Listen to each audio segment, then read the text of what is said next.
Assalamualaikum warahmatullahi wabarakatuh.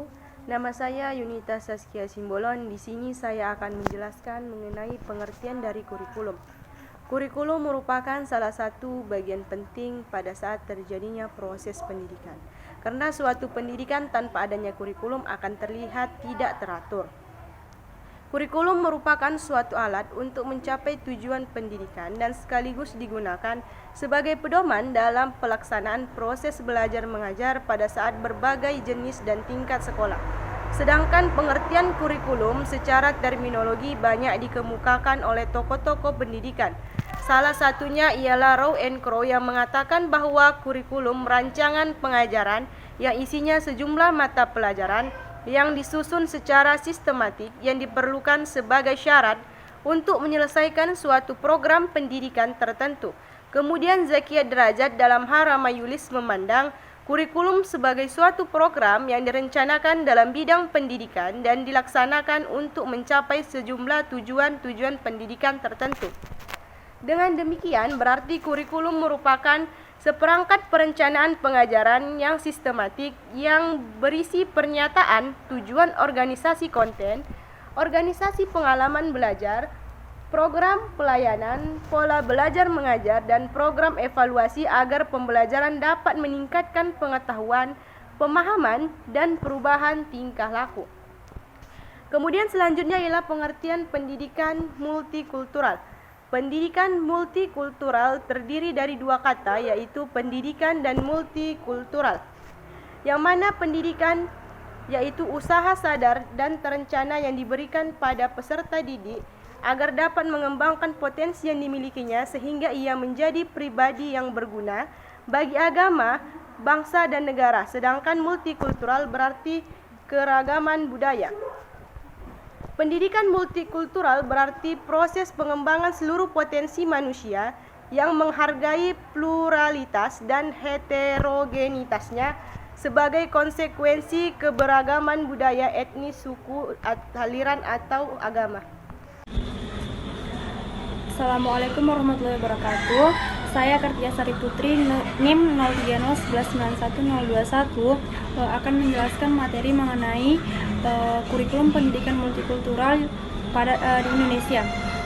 Nah, proses pengembangan kurikulum haruslah melibatkan 3 dimensi kurikulum. Yang pertama yaitu kurikulum sebagai ide, yang kedua kurikulum sebagai dokumen, yang ketiga yaitu kurikulum sebagai proses. Nah, ketiga hal ini harus berkaitan.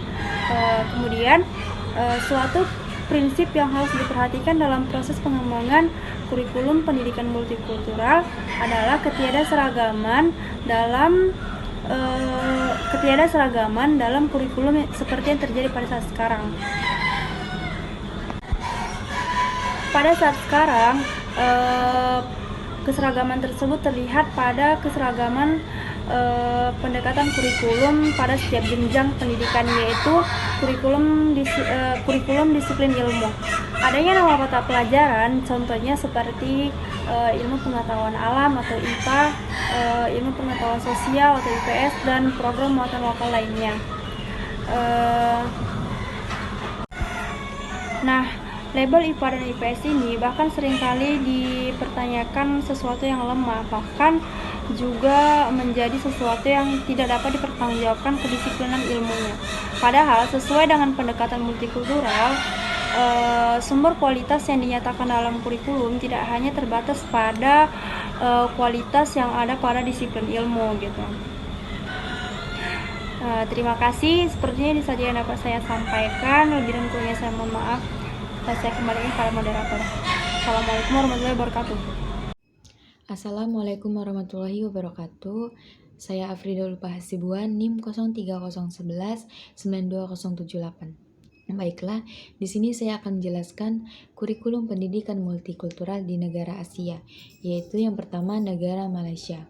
Nah, jadi kurikulum pendidikan multikultural dapat dipahami sebagai sebuah sistem pendidikan di mana pola dan sistem pembelajaran memberikan ruang yang sama bagi seluruh warga negara untuk mendapatkan pendidikan tanpa ada diskriminasi. Hal ini bisa kita lihat di dalam diskursus tentang pendidikan multikultural yang banyak ditulis di Malaysia sejak pertengahan tahun 1990-an sampai pada saat ini. Nah, proses implementasi kurikulum melalui proses pendidikan formal maupun non-formal, karena pendidikan adalah penanaman pengetahuan, keterampilan, dan sikap pada masing-masing generasi dengan menggunakan pranata-pranata seperti sekolah-sekolah yang disengaja diciptakan untuk tujuan tersebut. Dalam hal ini, penanaman nilai multikulturalisme melalui pendidikan diartikan sebagai kegiatan penanaman nilai untuk mengubah sikap dan perilaku manusia dari pola pikir, sikap, dan perilaku yang menganggap sukunya yang paling benar, menjadi pola pikir, sikap, dan perilaku yang menempatkan semua suku bangsa, agama, adat, dan sebagainya pada posisi yang sederajat, tidak ada yang lebih baik dan yang lebih buruk. Nah, pelaksanaan kurikulum multikultural dapat dilakukan terhadap 3 ranah pendidikan, yaitu yang pertama afektif, dan yang kedua kognitif, yang ketiga psikomotor. Nah, dalam proses implementasi kurikulum multikultural, pendidikan formal mempunyai pengaruh yang sangat besar, karena menurut Manan, tugas utama pendidikan adalah untuk mengekalkan hasil prestasi kebudayaan. Pendidikan pada dasarnya bersifat konservatif, namun sejauh pendidikan mempersiapkan manusia untuk menyesuaikan diri dengan kejadian-kejadian yang dapat diantisipasi di dalam dan di luar kebudayaan. Pendidikan telah merintis untuk perubahan kebudayaan. Pendidikan formal juga diatur dalam sebuah kurikulum. Dalam pengembangan kurikulum, masyarakat juga sebagai salah satu indikator dalam pengembangan kurikulum tersebut. Kenapa masyarakat menjadi sebuah indikator? Nah, sebab yang menjalankan kurikulum dan melaksanakan pendidikan adalah masyarakat itu sendiri. Pada bangsa yang masyarakat plural, penting sekali penanaman nilai multikulturalisme di dalam sistem pendidikan. Dalam pendidikan formal, penanaman nilai multikulturalisme bisa berupa dengan menunjukkan sikap dengan memperlakukan semua anak sama dalam kegiatan proses pembelajaran, baik di luar kelas maupun di dalam kelas. Perlakuan yang sama dalam melibatkan anak dalam semua kesempatan dalam bentuk aktivitas pendidikan dan di luar pendidikan. Dengan demikian, kepribadian yang menilai semua keberagamaan adalah pada posisi yang setara akan terbentuk. Mungkin sekian dari saya, kurang dan lebih saya mohon maaf. Saya akhiri. Assalamualaikum warahmatullahi wabarakatuh. Assalamualaikum warahmatullahi wabarakatuh. Saya Alfira Asri Baru Purba, NIM 0301191032 akan melanjutkan pembahasan terkait kurikulum pendidikan multikultural di negara-negara Asia. Nah, yang kedua adalah Brunei Darussalam. Pendidikan multikultural merupakan upaya untuk menghantarkan perjalanan hidup manusia untuk memahami keadilan menuju kehidupan yang demokratis. Dengan pengelolaannya, itu tidak terlepas dari upaya untuk menentukan pilihan terhadap perspektif pluralisme demokratis sebagai nilai pandangan dunia yang positif terhadap sikap dan perilaku secara teoretik maupun praktis. Sehingga di dalam kurikulum pendidikan itu tidak lagi menjadikan nilai dan tradisi budaya menjadi dominan untuk menguasai praktek pembelajaran di sekolah. Tetapi pembelajaran diharapkan dapat menciptakan manusia yang kreatif, berbudaya, dan berdaya guna serta berdaya saing yang optimal.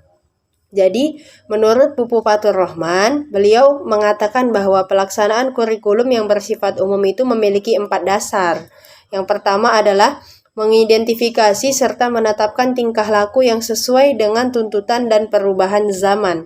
Yang kedua adalah mempertimbangkan dan memilih sistem yang tepat untuk mencapai sasaran yang kuat. Yang ketiga adalah memilih dan menetapkan prosedur, metode maupun teknik yang dianggap paling relevan dalam pembelajaran. Dan yang keempat adalah menetapkan norma-norma dan batas minimal keberhasilan atau kriteria keberhasilan dalam pembelajaran. Demikian juga pengelolaan pendidikan multikultural itu tidak bisa terlepas dari upaya untuk melakukan pilihan terhadap perspektif pengelolaan pluralisme budaya yang ada di lingkungan masyarakat. Arus globalisasi yang multidimensional juga meliputi seluruh aspek kehidupan manusia di permukaan ini sehingga terlihat sangat nyata, terutama di bidang ekonomi, teknologi informasi, komunikasi, dan transportasi, diperlukan juga nih bahasa Inggris sebagai bahasa internasional, mata uang dolar sebagai uang internasional, dan juga pertumbuhan di sektor pariwisata. Ini merupakan penyebab lain derasnya arus globalisasi ekonomi di dunia. Untuk hal tersebutlah pendidikan, terutama pendidikan ini berperan sebagai motor penggerak untuk mempersiapkan sumber daya manusia yang memiliki daya saing yang tinggi, sehingga pendidik memiliki tugas yang profesional, bukan hanya memiliki tugas yang profesional, tetapi juga memiliki tugas manusiawi dan tugas kemasyarakatan. Yang pertama adalah tugas profesional. Di sini seorang pendidik ini bukan hanya mentransferkan ilmu pengetahuan saja, tapi juga meliputi keterampilan dan nilai-nilai lain yang sejenisnya gitu. Kemudian adalah tugas manusiawi. Nah, di sini bertugas untuk membantu peserta didik bisa menjadi manusia yang sebaik-baiknya. Dalam artian di sini dapat mengembangkan daya pikir, penalaran terhadap keadaban demi kehidupannya. Kemudian itu dilakukan secara menyeluruh dan juga terpadu. Yang ketiga adalah tugas kemasyarakatan, di mana konsekuensinya di sini seorang pendidik sebagai warga negara yang baik, maka seorang pendidik tidak hanya mengajar anak didik di dalam kelas saja, tetapi pendidik itu harus mampu menjadi katalisator, motivator, dan juga dinamisator dalam pembangunan gitu. Jadi dalam penyampaiannya seorang pendidik itu dapat menggunakan beberapa strategi gitu. Kemudian adalah pembelajaran pada unsur kognitif, tetapi pada hal di sini sama aja ya, antara unsur afektif dan juga psikomotorik. Ini hendaknya dilakukan secara bersama-sama gitu, atau berkaitan gitu. Kemudian adalah penekanan pada kemampuan berpikir yang kritis dan inovatif dengan kemampuan berbahasa internasional. Kemudian negara Asia yakni Singapura. Jadi kurikulum pendidikan multikultural di Republik Singapura ini didasarkan pada campur budaya timur dan juga barat. Hal ini dilakukan sedemikian rupa sehingga setiap orang di Singapura tanpa memandang status sosial bisa mendapatkan pendidikan dan berusaha untuk memperbaiki dirinya gitu. Jadi metode pengajaran di Singapura ini dianggap sebagai salah satu pendidikan yang terbaik di dunia. Jadi pelamar asing dapat memasuki universitas lokal, skema hibah dan cara lain secara insentif untuk siswa berbakat digunakan di Singapura ini gitu. Saat ini penekanan pendidikan di Singapura itu lebih menekankan pada program individual, pengembangan pendekatan kreatif, sehingga siswa itu memiliki kemampuan untuk bekerja secara efektif. Kemudian Republik Singapura juga memiliki sistem hibah yang memungkinkan untuk mencakup semua biaya ditanggung oleh pemerintah gitu. Kemudian kasus khusus diberikan pada ilmu alam dan juga di bidang teknis.